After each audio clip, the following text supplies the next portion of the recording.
नमस्कार दोस्तों, भारतीय क्लासेस में आपका स्वागत है। मैं विजयपाल गुजर आज आपको भारतीय संविधान की अनुसूचियों के बारे में बताऊंगा। हमारे संविधान भारत का विश्व का सबसे बड़ा संविधान में से एक है। उसी का विषय है भारतीय संविधान की अनुसूचियाँ, उसी का विषय। और हमारा संविधान मूल रूप से 26 जनवरी 1950 को लागू हुआ था। उसमें उस समय 8 अनुसूचियाँ थी और वर्तमान में अब क्रमबद्ध होकर 12 अनुसूचियाँ हैं।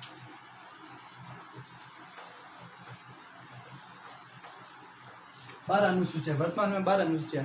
चलो दोस्तों, आज हम उन्हीं अनुसूचियों के बारे में जानते हैं। अनुसूचियाँ।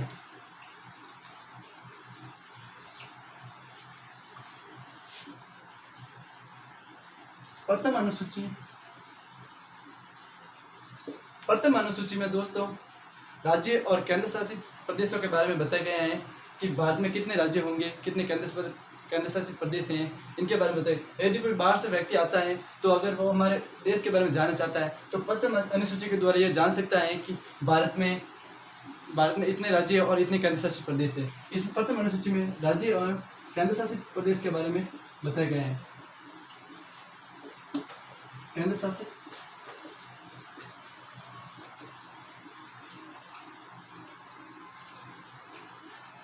प्रदेश का उल्लेख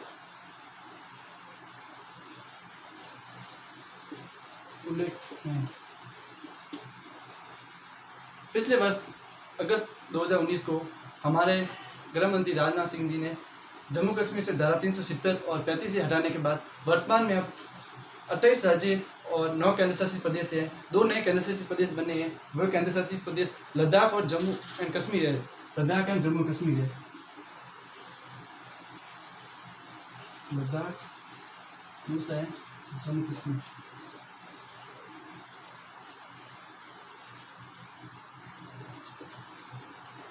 तो दोस्तों, पहले अनुसूची में यही बताए गए हैं कि पहले अनुसूची में राज्य और केंद्र शासित प्रदेश के बारे में बताया गया है। यह हमारी पहली अनुसूची है। इस अनुसूची में राज्य और केंद्र शासित प्रदेश के बारे में बताया गया और कितने सब ये इसी का प्रावधान बताया गया है। दूसरी अनुसूची, द्वितीय अनुसूची में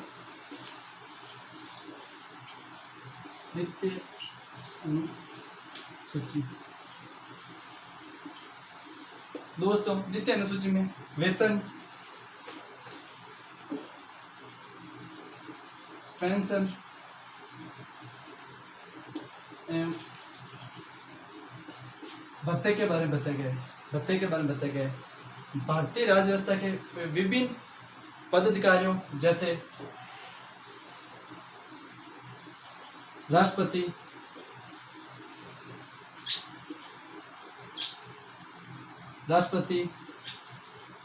राज्यपाल,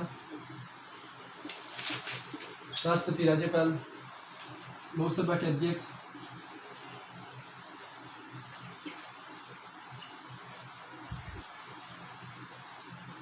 उपाध्यक्ष, राज्यसभा के सभापति,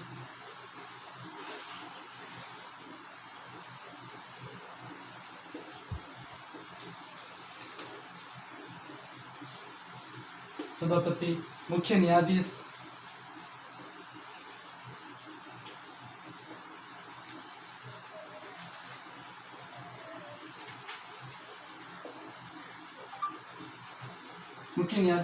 इनको मिलने वाली पेंशन, भत्ते और वेतन का उल्लेख द्वितीय अनुसूची में बताया गया है। भारतीय राज्य व्यवस्था के विभिन्न पदाधिकारी जिनको जैसे राष्ट्रपति, राज्यपाल, लोकसभा अध्यक्ष, उपाध्यक्ष, विधानसभा अध्यक्ष, राज्यसभा के सभापति, उपसभापति, इन सभी को मिलने वाली पेंशन, भत्ते और वेतन का उल्लेख हमें द्वितीय अनुसूची में मिलता है।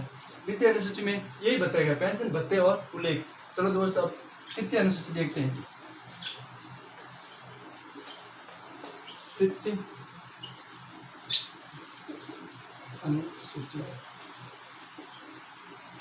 तृतीय अनुसूची में शपथ के बारे में बताए गए हैं। शपथ के प्रावधान बताए गए हैं।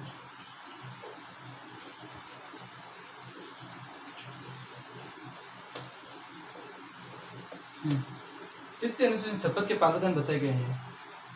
भारत के विभिन्न पदाधिकारियों जैसे राष्ट्रपति को कौन शपथ दिलाएगा, प्रधानमंत्री को कौन शपथ दिलाएगा, राज्यपाल को कौन शपथ दिलाएगा, भारत के उच्चतम और उच्च न्यायालय के न्यायाधीशों को कौन शपथ दिलाया गया, और वे भारत के विभिन्न पदाधिकारी जैसे राष्ट्रपति, राज्यपाल शपथ लेते समय, अपना पद ग्रहण करते समय जो शपथ लेते हैं उसी का उल्लेख हमें 30वीं अनुसूची में मिलता है। तो तृतीय अनुसूची में हमें शपथ के प्रावधान के बारे में बताया गया है, ये 30वीं अनुसूची में बताया गया है। ठीक है दोस्तों, अब देखते हैं हम चौथी अनुसूची।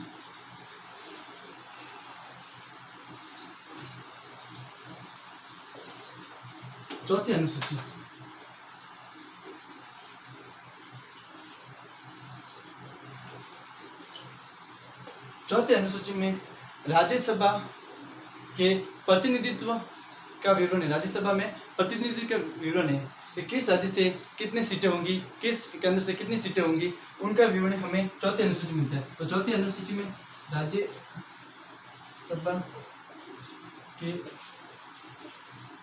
प्रतिनिधित्व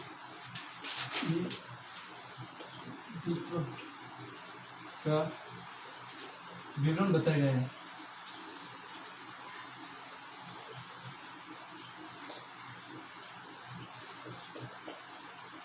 चौथे अनुसूची में राज्यसभा के प्रतिनिधि का विवरण बताया गया है। जैसे हमारे राजस्थान से 10 राज्यसभा की सीटें हैं, उसी प्रकार अधिकतम सबसे अधिक उत्तर प्रदेश से हैं, जहाँ से 31 सीटें हैं राज्यसभा के लिए। और उसी प्रकार हमारे दिल्ली और पांडिचेरी 2 ऐसे केंद्र शासित प्रदेश हैं जहाँ विधानसभा भी है, इसीलिए दिल्ली और पांडिचेरी से भी 2 सीटें हैं। तो दिल्ली से तो राज्यसभा की 3 सीटें हैं, और दिल्ली से 3 सीटें और पांडिचेरी से 1 सीट है। तो चौथी अनुसूची में हमें राज्यसभा के प्रतिनिधित्व का विवरण बताया गया है कि किस राज्य से कितनी सीटें आएगी और किस केंद्र से कितनी सीटें होंगी। तो चलो दोस्तों, ये 4 अनुसूची अभी यहाँ कंप्लीट हुई है। हमें अब 5वीं देखते हैं।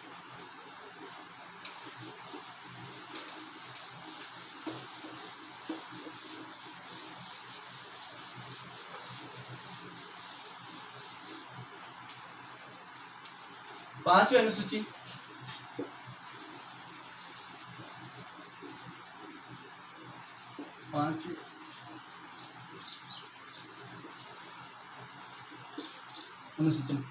पांचवी अनुसूची में अनुसूचित जनजाति के क्षेत्रों के बारे में उनके प्रशासन और नियंत्रण के अध्याय उनके उल्लेख किए गए हैं। पांचवी अनुसूची, इसमें अनुसूचित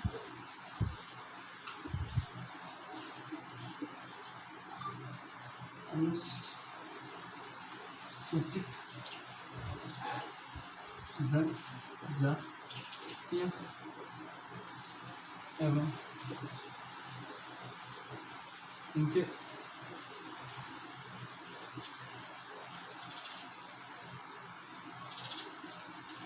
क्षेत्रों का उल्लेख है।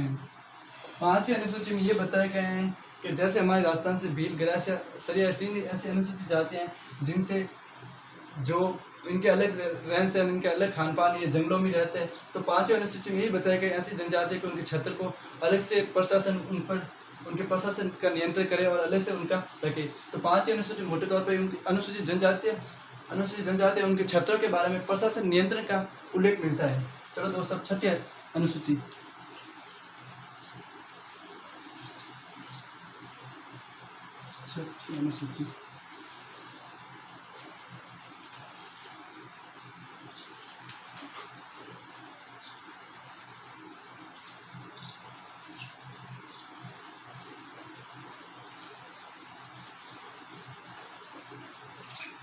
अनुसूची इसमें इस अनुसूची में असम, मेघालय, मिजोरम, त्रिपुरा, ये 4 राज्यों के क्षेत्रीय जनजातियों के प्रशासन या नियंत्रण के बारे में इसमें बताया गया है। इसमें से 4 राज्य असम,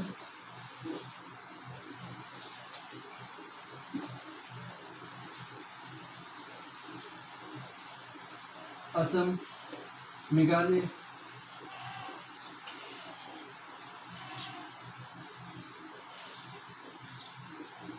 मिजोरम और त्रिपुरा, इन 4 राज्यों के अनुसूचित जनजाति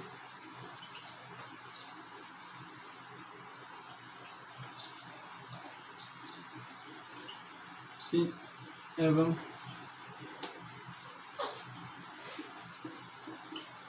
क्षेत्रों के प्रशासन, नियंत्रण का उल्लेख मिलता है। दोस्तों, पांचवी छठी अनुसूची लगभग सेम ही है। इनमें अनुसूचित जनजाति उनके क्षेत्रों का उल्लेख और मिलता है, और इसमें भी असम, मेघालय, मिजोरम, त्रिपुरा इन क्षेत्रों में जनजातियों के प्रशासन का नियंत्रण का उल्लेख इस छठी अनुसूची में मिलता है। चलो दोस्तों, अब हम सातवीं अनुसूची देखते हैं।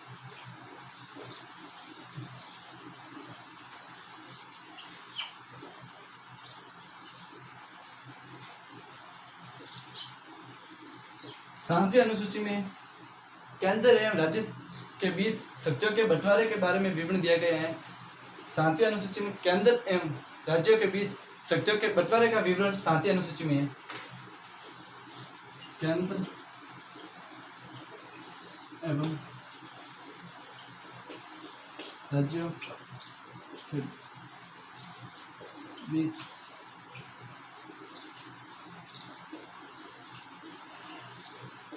शक्तियों के बंटवारे का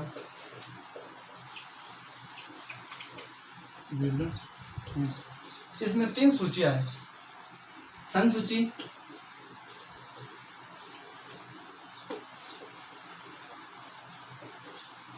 राज्य सूची,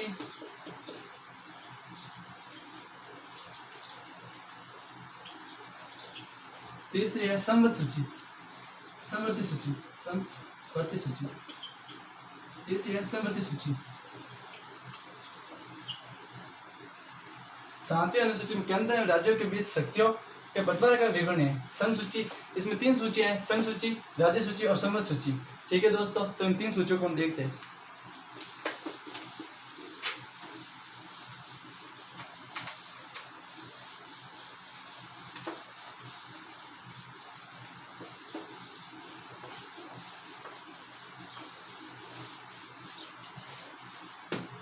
सबसे पहले संघ सूची।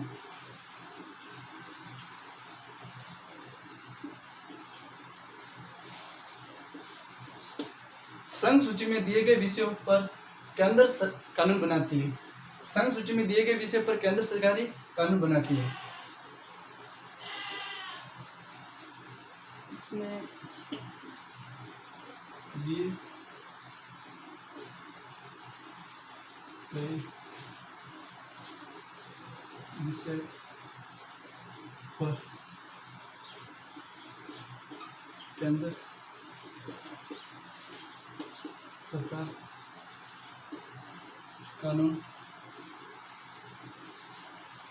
बनाती है। संघ सूची में दिए गए विषय पर केंद्र सरकार कानून बनाती है। संविधान जब मूल रूप से लागू होता उस समय संघ सूची में 57 विषय सम्मिलित थे। उस समय इसमें 57 विषय सम्मिलित थे, लेकिन वर्तमान में इसमें 100 विषय अब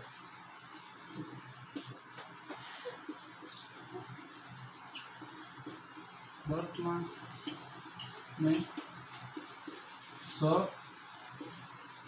विषय हैं। संघ सूची, इसमें दिए गए विषय पर केंद्र सरकार कानून बनाती है। उसमें जब हमारा संविधान लागू होता उस समय इसमें 57 विषय थे, लेकिन अब वर्तमान में इसमें 100 विषय है। अब देखते हैं राज्य सूची।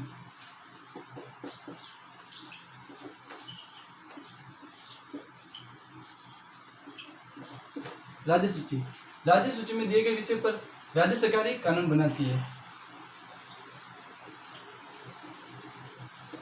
इसमें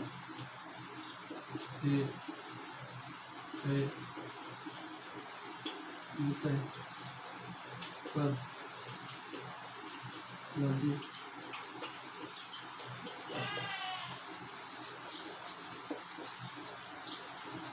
कानून बनाती है। अगर केंद्र सरकार को राज्य सूची द्वारा बनाए गए कानून राष्ट्र हित से संबंधित लगते हैं तो वो केंद्र सरकार भी इसमें कानून बना सकती है। जब मूल रूप से हमारा संविधान लागू होता तब इसमें 66 विषय सम्मिलित थे, तब इसमें 66 विषय थे। अब वर्तमान में इसमें 61 विषय हैं।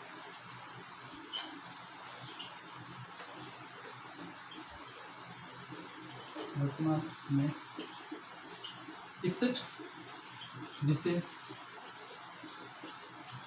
हैं। तो दोस्तों ये संघ सूची हो गई, राज्य सूची हो गई। संघ सूची में दिए गए कानून पर केंद्र सरकार कानून बनाती है और राज्य सूची में दिए गए विषय पर राज्य सरकार कानून बनाती है। अगर केंद्र सरकार को ये लगे कि राज्य सूची द्वारा बने गए कानून राष्ट्र हित से संबंधित है तो इसमें केंद्र सरकार भी बना सकती है। अब समवर्ती सूची, तीसरी है समवर्ती सूची।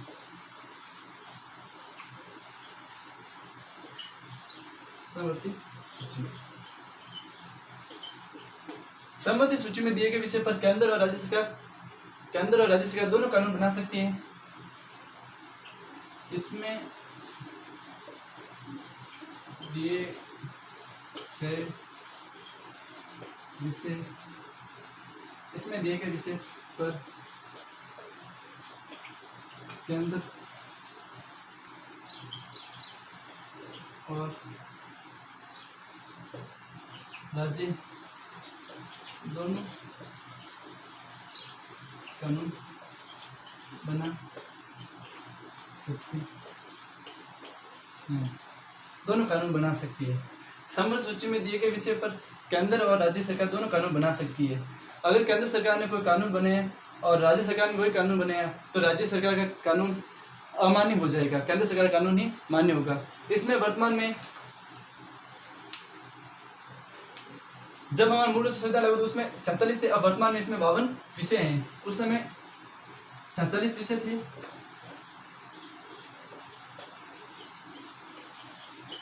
अब वर्तमान में इसमें 52 विषय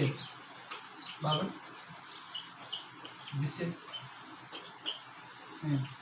तो दोस्तों सातवीं अनुसूची में 3 पॉइंट है, संघ सूची, राज्य सूची, समवर्ती सूची। ये तीनों आप देख लो आराम से, ठीक है।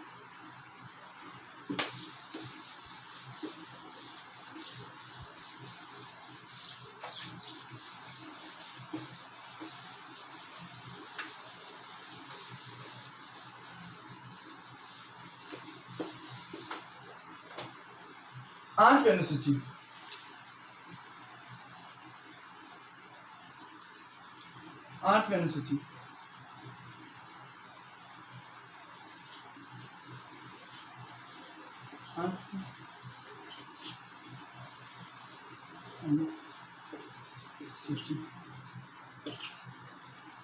इसमें भारत की 22 भाषा का उल्लेख है। 8वीं अनुसूची में भारत की 22 भाषा का उल्लेख है। जब मूल रूप से संविधान लागू होता तो 8वीं अनुसूची में 14 ही भाषाएं थी। इसमें भारत की 22 भाषाओं का उल्लेख है। जब हमारा संविधान लागू होता तो 8वीं अनुसूची में 14 ही भाषाएं थी। मूल रूप से 8वीं अनुसूची में 14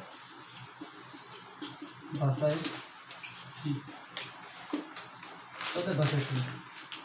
लेकिन बाद में 1967 में 21वां संविधान संशोधन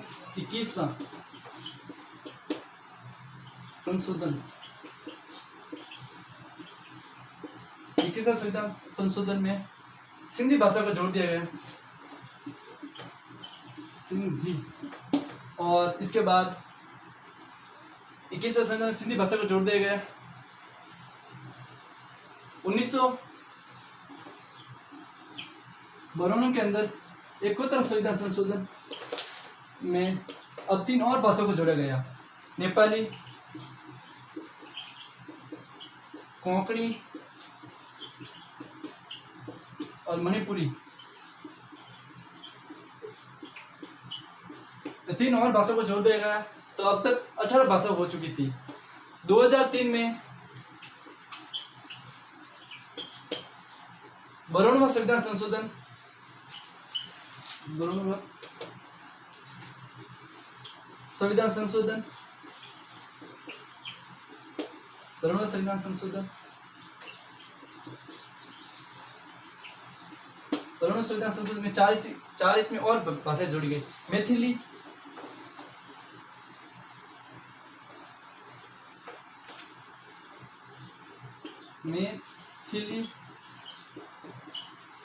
संथाली,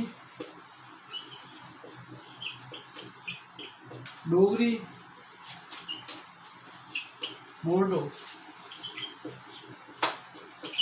जोड़ दी गई।